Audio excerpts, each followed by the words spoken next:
Entrevista a Gino Costa y a Marisa Glave comentan luego de un año sobre la disolución del Congreso y la actitud actual de este nuevo Congreso. A pesar que hemos cambiado de presidente de PPK a Vizcarra, aún tenemos esta crisis. Algunos alegan que la vacancia se salvó con las negociaciones bajo la mesa.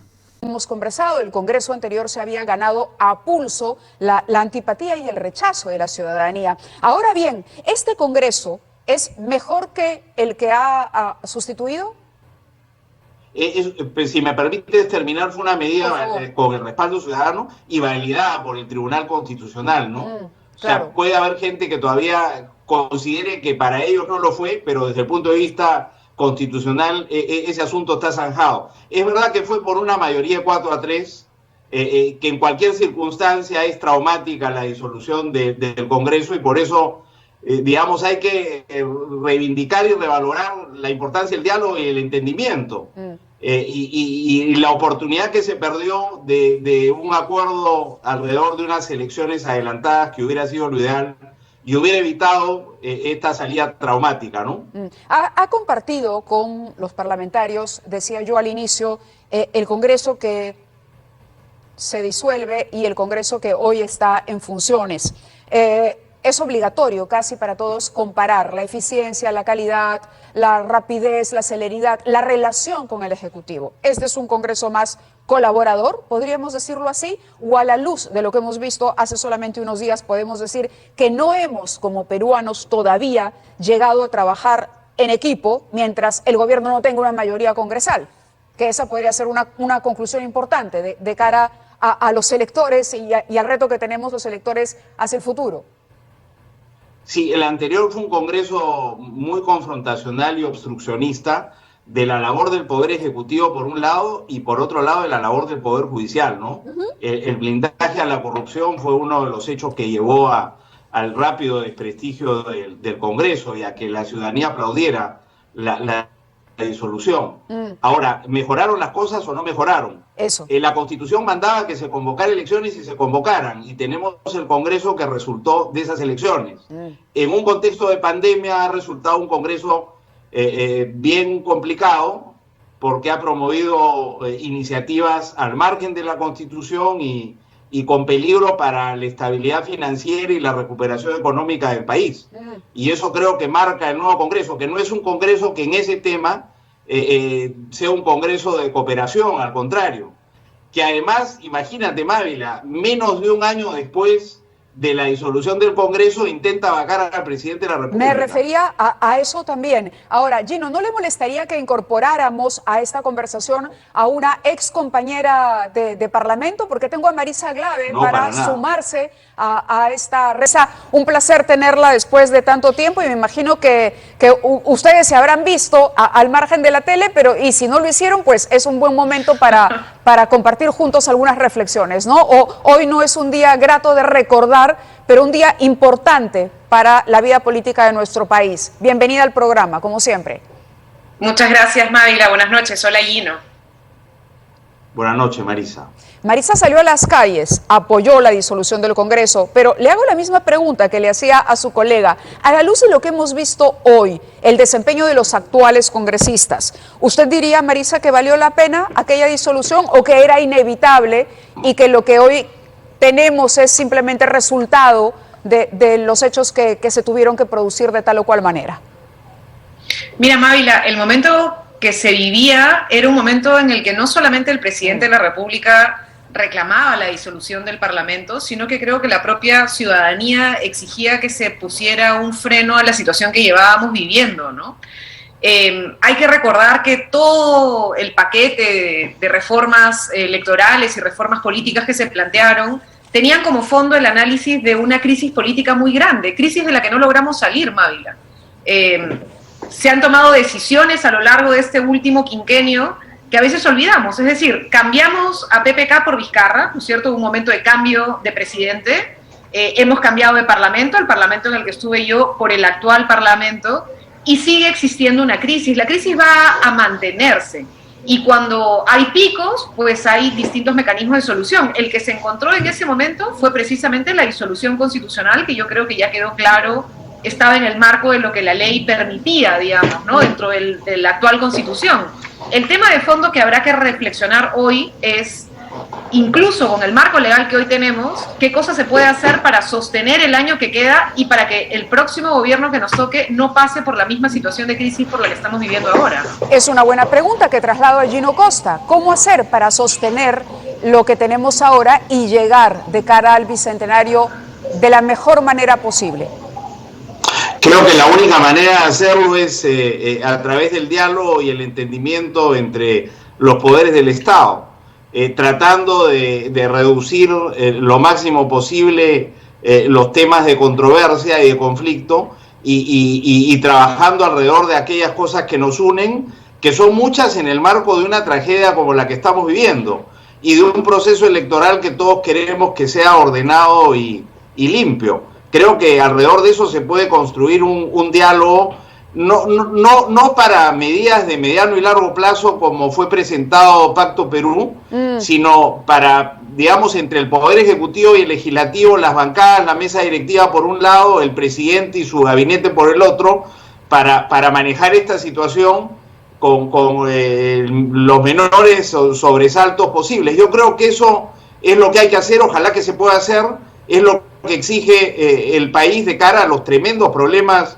que aún subsisten en el país, por supuesto, ¿no? De acuerdo, a pesar Gino, de la mejora de las últimas semanas. Claro, y está pendiente, seguramente, Gino, conversaremos más adelante acerca de el Tribunal Constitucional. El tema continúa, el tema fue motivo de aquella presentación de confianza, de la moción de confianza que hizo en ese momento el primer ministro, y hoy todavía no tenemos Tribunal Constitucional. Le agradezco a Gino Costa que haya estado con nosotros. Nos quedamos un ratito más con Marisa Glave. Gracias, Gino. Conversamos del TC. Gracias, Mávila. Pronto. Hasta luego, Marisa. Gracias, gracias. Nos vemos, Gino, chao. Y nos quedamos con Marisa. ¿Cómo analiza, ahora que ya no está Gino Costa, al Congreso hoy, Marisa? ¿Qué errores Igual, ha cometido? No cambia el que esté Gino o que no esté. No, ¿qué errores hemos seguido cometiendo, y digo como país, a la hora de elegir, a la hora de escoger a nuestros representantes en el Parlamento? El presidente debió, dicen algunos, poner una propuesta, una bancada, tener congresistas o por lo menos tender alianzas. No lo hizo y hoy nos hemos salvado de una vacancia, pero así, dicen algunos, con negociaciones bajo la mesa. ¿Cuál es su diagnóstico de la situación actual? A ver, yo no sé si son bajo la mesa. A mí me parece que el presidente tiene que negociar. O sea, es decir, no puede sostenerse si es que no intenta algún nivel de conversación o diálogo con los actores políticos presentes en el Parlamento.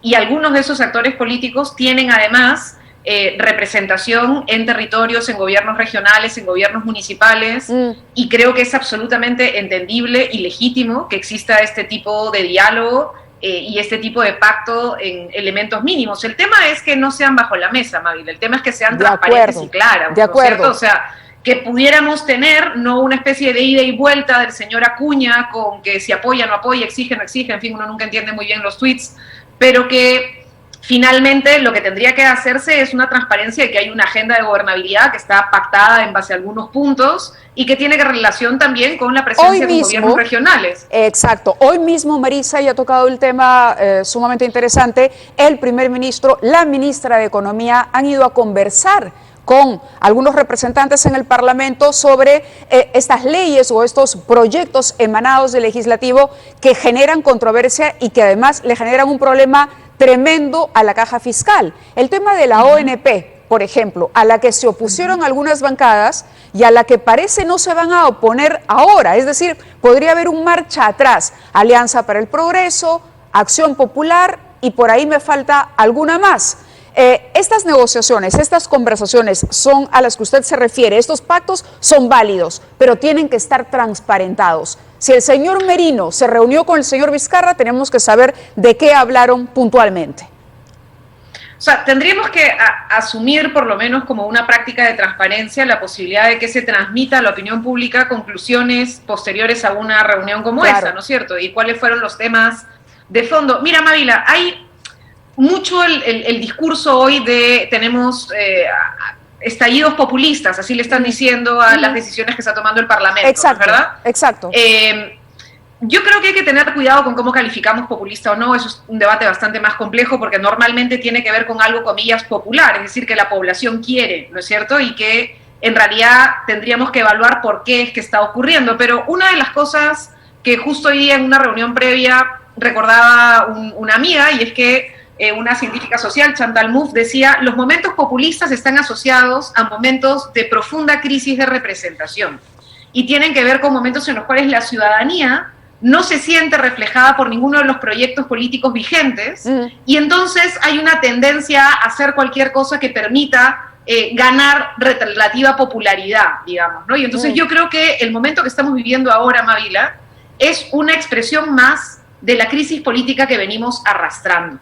Gino hablaba, por ejemplo, del Pacto Perú, así lo ha llamado el presidente Vizcarra. La pregunta es si es que el diálogo tiene que ser con estos 24 registros hoy vigentes y si eso aún puede ser llamado sistema de partidos políticos y esto tiene hoy o no tiene legitimidad popular y habla de una mejora en la representación en el país, ¿no? Y entonces sí creo que ahí tenemos un vacío, tenemos huecos y tiene que intentar buscarse otros canales adicionales de negociación y de discusión que incluyan también a sectores de la sociedad, ¿no? La mayoría de los analistas dicen la reforma política avanzó a medias, hay mucho todavía por hacer. Pero al margen de la reforma política hay actitudes que se repiten en los parlamentos últimos que hemos tenido. Hoy, por ejemplo, noticia que aparece en los diarios: la Comisión de Ética rechaza indagar preliminarmente al señor Guillermo Aliaga por presuntos vínculos con los cuellos blancos. También desestima iniciar indagaciones contra congresistas Walter Rivera, Acción Popular, y Jorge Pérez Flores, Somos Perú.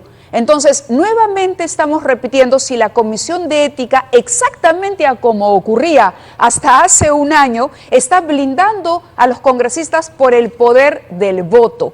Entonces, ahí surge nuevamente el debate: ¿se merece el Congreso durar los 5 años que dura o debiéramos de pronto acortarle esa posibilidad y renovarlo por partes cada 2 años y medio de repente? Podría ser una salida. La renovación por tercios es interesante, Mávila, y habría que discutirla. Ajá. Yo creo que el tema del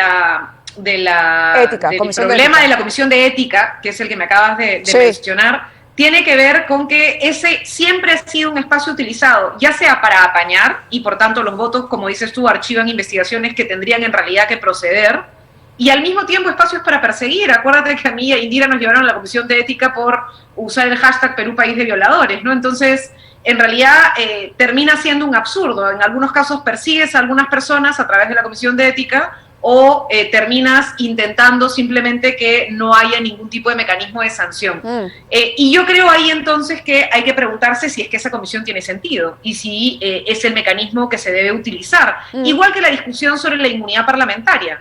Estamos ahí ahora, por ejemplo, ha quedado, no solo es que ha quedado ahí, miremos el caso del señor Humberto Acuña. O sea, otra vez hay esta discusión sobre si se va a implementar, no se va a implementar, cómo se va a implementar, y eso nos devuelve a la discusión de, ¿debiera el Parlamento tomar la decisión sobre el levantamiento de la inmunidad de uno de los miembros del Parlamento, o podemos buscar una instancia tercera, separada, en teoría neutra, que pueda hacerlo, que era la discusión sobre la Corte Suprema, ¿no? Yo creo que el problema de fondo que hemos tenido con esta reforma política, Mávila, es que nos hemos... La cuestión de confianza presentada por el presidente Vizcarra redujo el paquete grande a 6 temas.